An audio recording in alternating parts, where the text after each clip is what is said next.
Manifester devant les cliniques d'avortement est-il un droit? Des membres d'un groupe pro-vie estiment que oui. Ils se sont donc tournés vers les tribunaux pour faire invalider la loi québécoise qui leur interdit de manifester à moins de 50 mètres de cliniques d'avortement. Le gouvernement du Québec et le personnel médical défendent le droit des femmes de ne pas être importunées par ces groupes. Le reportage de Valérie Michaëla-Bain. Pendant des années, des militants anti-choix ont pu se rendre jusqu'aux portes des cliniques d'avortement pour manifester ou pour tenter de dissuader des femmes d'interrompre leur grossesse.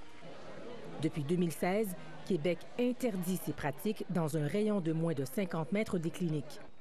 Or, l'association Campagne Vie s'est tournée vers la Cour supérieure pour faire invalider cette loi. L'enjeu, c'est la liberté d'expression à l'extérieur des centres d'avortement.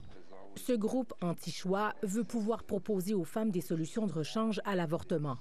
Nous étions pacifiques, nous ne bloquions pas l'entrée, nous ne faisions rien de mal. Alors, dans un pays libre et démocratique, qu'est-ce qui pourrait bien nous empêcher de faire cela?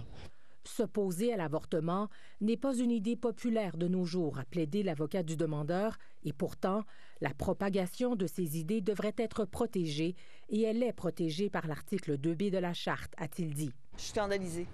Je suis scandalisée que La docteure Diane Franqueur, qui pratique des avortements depuis plus de 30 ans, estime plutôt que ces groupes harcèlent les femmes. Ils sont pas toujours polis, ils sont pas toujours gentils. Ils arrivent avec des immenses pancartes, avec des grosses pinces qui attrapent des bébés. Ça fait peur aux femmes. Le personnel médical n'est pas épargné. Vous savez, au Québec, là, il y a des gynécologues qui se sont fait poignarder. En Colombie-Britannique, il y en a un qui a failli mourir aussi. Alors, ces choses-là arrivent chez nous. Aussi importante la liberté de s'exprimer puisse-t-elle être, a répondu l'avocat du gouvernement, il n'y a aucun jugement qui est venu dire qu'elle protégeait un prétendu droit constitutionnel de piéger ainsi un auditoire captif particulièrement vulnérable. Invectiver. La loi ne brime pas les droits des anti-choix, estime cette professeure. Est-ce que cette limite de 50 mètres est raisonnable? Tenir une pancarte à 52 mètres brimerait vraiment la liberté d'expression, la mienne et celle de mon groupe? Non. Il n'est pas anodin, selon elle, que cette législation soit enchâssée dans la loi sur les services de santé et des services sociaux.